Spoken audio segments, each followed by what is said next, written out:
দয়াল মনি তোই আমি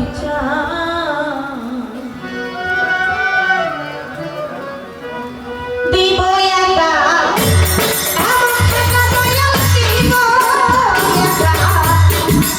দিব একা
তোমায় দিলে যদি কিছু পাওয়া যায়, তোমায় ভক্তি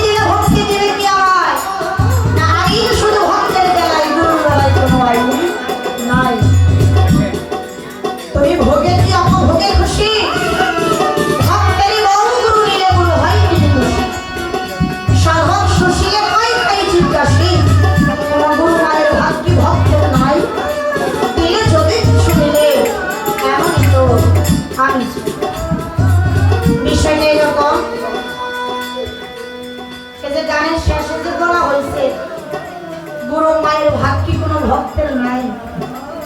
এই আমার মতো আম ভক্ত যারা আছে তারা তো শুনে আজকে খুশি হয়ে যাবে, বুড়ো মায়ের আজকে দিয়ে যাইব। কিন্তু আসলে বিষয়টা কিন্তু এরকম না। এই ভাগাভাগির মধ্যেও হাকিগত আছে।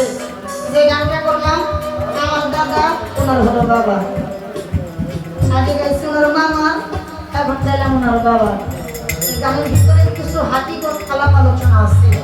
এই কথার ভিতরে আলোচনার ভিতর থেকে আবারও যে জায়গায় থেকে মনটা নরম হয়, দয়ার জন্য ঠিক আগের বারের মতো ওই জায়গায় থেকে আলাপ আলোচনা গেল। এই কথা গানের পর্ব শেষ। এবার মৌখিকভাবে আমি দুইটা কথা রাখবো। অন্যান্য জায়গায় অন্যান্য কেউ ভাবে পালা গান করে গুরু ভক্ত বা গুরু শিষ্য একটু ভিন্ন রকম গাওয়ার চেষ্টা করতেছে। গতকালকে আমি পাশে গান করে গেছি, এই যে মহিষা সাধুচন্দ্রের দরবারে, ওই জায়গায় পালাটা এই পালাটাই দিচ্ছিল। এই জন্য আজকে একটু ভিন্ন ধরনের গাওয়ার চেষ্টা করতেছি। আমার বাজার বলে গেল কি, যেদিন থেকে আমি আমার দয়ালকে দেখেছি সেই দিন থেকে আমার রোজা শুরু হয়ে গেছে। আর যেদিন আমার বাচ্চা থেকে চলে যাবে সেদিন আমারও সাধুগুরু মুর্শিদি যিনারা, ওনাদের মুখে শুনি কোনটা, খিল দিয়া যে বন্ধ করছে আসা যাওয়ার পথ, সেই পাইছে দয়ালের কাছ থেকে দেওয়া খেলাপথ। আর যেই ভক্ত একবার খেলাপথ পায় সেই গুরু হইতে আর দূরে থাকে না। তাহলে কি করতে হবে? আসা যাওয়ার রাস্তা আগে খিল দিয়া বন্ধ করতে। কিন্তু এই জায়গায় আমার কথা আছে, আপনারা একটু সাউন্ড কম দিয়ে বাজান, আমি দুটা কথা কই। খিল দিয়া যে বন্ধ করছে আসা যাওয়ার পথ, সেই পাইছে দয়ালের কাছ থেকে দেওয়া খেলাপথ। আমরা বিভিন্ন দরবারে গান করি, বন্দনা শুরু হওয়ার আগে দেখা যায় আসন আসে, আসনের সাথে মালা আসে, ভক্তবৃন্দুরা আসে, দয়ালকে বসায়, দয়ালের গলায় মালা দেয়, আসনটা সামনে রাখে। এর সাথে সাথে 4-5 বছরের একটা বাচ্চা হয়, যখন জিগাই বাজান সবাই তো চিনলাম আপনার ছোট বাচ্চাটাকে, হাইসা দিয়ে কয় এটা তোমার ভাই না, একটু ভাই দাদুরি মাফ করবেন। আসা যাওয়ার পর যে খিল দিয়ে বন্ধ করছে, তো দয়াল এই খিল ভাঙিয়ে আবার আমার ভাইয়ের লোক যতক্ষণ পর্যন্ত আসা যাওয়ার রাস্তা খিল দিয়ে বন্ধ না করবে ততক্ষণ পর্যন্ত দয়ালের কাছ থেকে খেলাপথ পাবে না। আর খেলাপথ না পাইলে সে কোনোদিন গুরু গোসাই হতে পারবে। তাই যদি হয়ে থাকে তাহলে কেমন খিল দিলেন যে খিল ভাঙিয়ে আবার 5 বছর আমার ভাইয়ের, তাহলে এর মধ্যে বিষয়বস্তু হাকিগতটা আপনারা যদি এই রাস্তায় যান, আমরা করলে এই জন্য হাসাহাসির কোনো বিষয় না, এর মধ্যে কিছু হাকিগত আছে। এই জন্য আমি আমার মুর্শিদের কাছে চাইলাম এর মধ্যে হাকিগত বিষয়বস্তুটা গেল 1 নাম্বার 2 নাম্বার। পীরের বাড়ি ভক্তের কামাবের আজ হয় দেখা মাত্র, যেই জন কামেল পীরের হয়েছে খাঁটি ভক্ত। আমার দয়াল নবী মেরাজ করছে কার সাথে করছে? আমার স্রষ্টার সাথে, আমার আল্লাহর সাথে। আমার নবী ছাড়া আরো যেসব নবী পৃথিবীতে আগমন করছিল কাউকে দুষ্ট বলে স্বীকার করে নাই, একমাত্র আমার দয়াল নবীকেই করেছে। কিন্তু গুরু ভক্তের মতো মেরাজ আজকে আমার গুরুজি বলছে তার এই কথা বলে গেছে নাকি কথা বলে গেছে। আমার নবী যখন মেরাজে যাইব, মেরাজে যাওয়ার আগে জিব্রাইলকে বলছিল, ও জিব্রাইল আমার পানি এনে দাও, আমি পানি দিয়ে ওযু করে তারপর মেরাজে যাব। জিব্রাইল পানির জন্য গেল, পানি নিয়ে এসে দেখে আমার দয়াল নবী কেবল ওযু করছে, পানি গড়ে গড়ে যায়। ঠিক না বাবা? আমি ওই কথা জানতে চাই না, আমি জানতে চাই গুরু ভক্তের মেরাজ। এই মেরাজ ভক্ত দেখাশোনার মেরাজ। আজকে আমার মজিদ চাঁদের ভক্ত যারা, সেই ভক্তদের জন্য আজকে মেরাজের রাত্রি।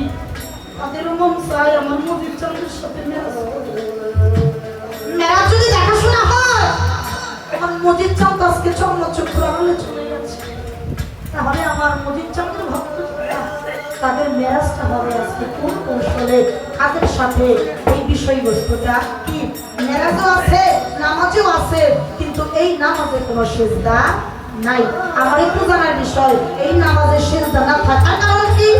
আর যে জায়গায় ওযু আছে পানি ছাড়া তো আর ওযু হয় না, তাহলে কোন পানি দিয়ে ওযু করে দইনের সাথে মেরাজ আদান করা?